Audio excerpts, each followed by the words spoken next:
Teo limped through the darkness, guided only by the unseen wall. The air was cool,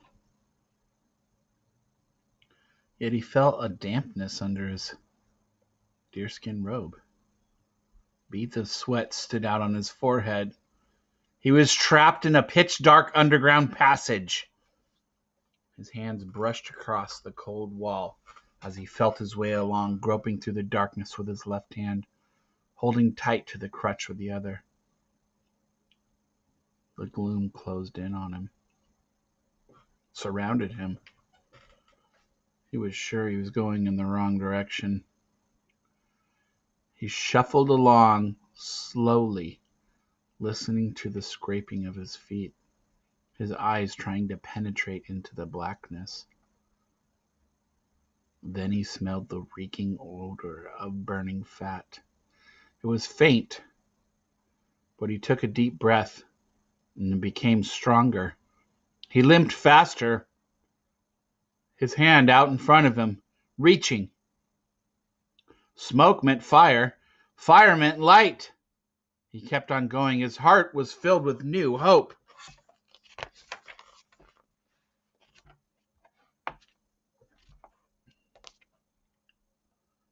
Suddenly, far in the distance, he thought he saw a faint glimmer of light. It danced for a moment and then went out. It came again, a pinpoint of brightness far off in the hazy darkness. It seemed to glow and then fade again. He limped towards it eagerly, stumbling, falling, and then picking himself up. The soft yellow gleam seemed brighter. The white haze and the burning smell became stronger. Teo was breathing fast. His heart was beating wildly. Soon he was able to see it clearly. He hurried on, almost running by now. A few moments later, he stumbled into a magnificent, brightly lit chamber. Glowing tallow lamps were set in the niches along the walls. Scattered across the floor of the cavern were hollowed-out stones and shells filled with paints and oils. Empty mammoth bones standing upright held brushes and sticks of charcoal. He blinked, and for a moment he looked around in silent awe, unable to believe his eyes. He had found the secret cavern! Teo dropped his crutch and fell back against the wall, his mind filled with wonder. Many times he had heard about the secret cavern, but he never imagined, with all of its splendor, such color and beauty. Long rows of great hairy mammoths marched across the cavern walls, together with running horses, bristling boars, and giant cave bears, all in varied shades of red, tawny brown, and yellow. Images of the woolly rhinos covered the opposite wall, while scattering groups of antelope and deer capered across the high arched ceiling. The almost life-size animals seemed to march through the cavern as if they were alive, moving and turning in the light of the flickering lamps. Teo was amazed by the dazzling colors. The animals were just as he had seen them, as they had wandered across the plains or in the forest. The roe deer were tense, the mammoths ponderous, the bear and cave lions strong and fearsome. They were all here, brought to life in the secret cavern. In this secret place, the kind of drawings and images Teos had always dreamed of. He breathed deeply, filled with a sense of belonging. Now, he would be part of this secret place forever, and he was glad that Greybeard had asked him to come. Tail walked over to a large, unmarked portion of the wall, and he rubbed across it with the palm of his hands. It felt cool, clean, and smoothness. He reached into Greybeard's leather pouch, his fingers groping around for the graven stones. One by one, he took them out until he found the slate with the engraving of the longhorn bull. He shook his hands to loosen them up. Then he picked up a large stick of charcoal.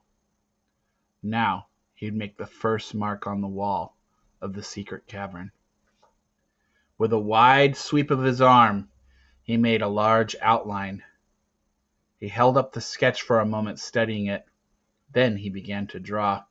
He copied the sketch, line for line, and the drawing of the image of the longhorn.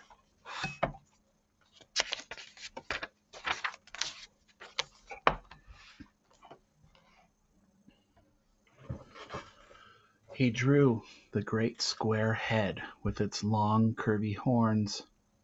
He swung his arms freely, sketching in the massive shoulders, the thick chest, and the muscular body. Next, he reached into the deerskin pouch and took out a long flint chisel. Using a stone from the floor of the cave as a hammer, he began to carve out a shallow circle around the eyes and the nostrils, just the way Greybeard had taught him. For a moment he stepped back, nodding with satisfaction. Then, quickly, he outlined 2, 3 more longhorns, one behind the other. With his bad foot, he pushed 3 of the paint pots closer to the wall, where they would be easily within reach. He picked up a long feather brush and began filling in the colors, applying the yellow first, then shading with reds and browns. Slowly the longhorns came to life. Their muscles rippled, their sides heaving in the wavering lamplight. On and on and on he kept going. Teo kept painting, and he watched the herd of the longhorns grow beneath his hand, watching it march across the long gray wall. He felt himself lifted up. He'd forgotten all about the taboos. He forgot about the laws. He became so caught up in his painting, he even forgot about Greybeard and the hunters. He finished his longhorns, and now, with wild strokes of his brush, he outlined a mammoth, drawing the high domed head and curved tusks and waving trunk. He worked swiftly, with long sweeping strokes, letting his hand flow freely over the cavern wall. Again, he brushed in the colors, first yellow, then redsies, and then brown, and finally the deep shades of black and gray. He was almost finished when he heard the shuffling sound of feet coming through the tunnel. He turned slowly, the dripping paintbrush still in his hand. Now, hunters, Volt, and Garth, all of them, would see how well he could draw, and Greybeard would name him the new cave painter. He stood quietly to one side, a proud smile on his face. Tail watched as the clan hunters filed into the secret cavern. He saw them glance around, blinking in the flickering light. He was waiting for Greybeard to come in, but the old man wasn't with them. Suddenly Tail's smile died. He saw the look of horror on Garth's face, and he knew he had done something wrong.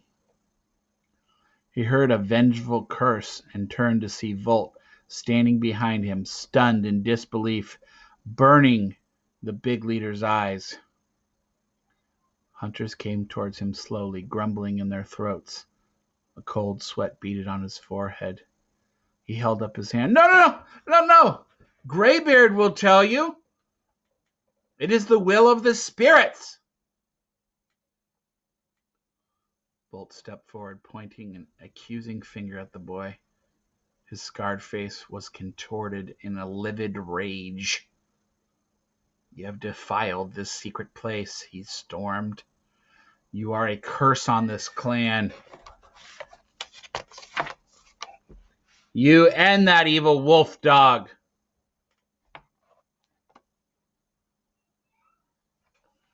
The violent words rang through the cavern and echoed into Teo's ears. But Greybeard sent me here, Teo said. To paint the Longhorns, I promise. He pointed to the drawings he had just finished. You know, Greybeard, the chosen one, old GB himself, old Greybeard Rude, Grady. The hunters would not even look at the paintings. They crowded closer, glowering down at the boy. You lie, said Garth, pushing towards him and pulling the leather bag from Teo's shoulder. He held it up for everyone to see. Look, he has stolen the shaman's pouch. Perhaps he has killed Greybeard and would now take his place. Teo was stunned. He shook his head. No. Greybeard gave me the pouch. Look, he'll tell you himself. Bolt's eyes narrowed. Well, where's the shaman? He didn't come with you guys? You know he's not with us, growled Garth. What have you done with him?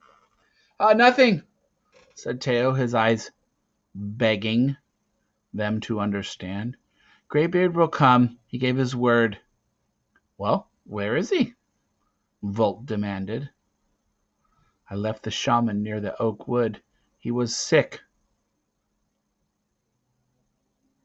But I would not harm him. He's my Fran. He also taught me how to paint in the caves. The hunter's eyes filled with dark suspicion. They grabbed him roughly, pushing and pulling through the twisting tunnel and out of the cave. They took him down to the edge of the camp, and they bound his feet and his hands. In the dim light of the distant campfire, Teo saw the fury in their eyes. Find the shaman. He will tell you I speak the truth. Still, the hunters would not listen. They gathered around him, bristling with anger, shaking their spears, their flint knives ready in their hands. Just then, Volt came into the light of the fire, his stocky legs planted wide apart. His eyes were flashing. Wait! The boy has angered the spirits of the Longhorns. Now let's let him die by their wrath. Let's take him to face Saxton, the sacred bull.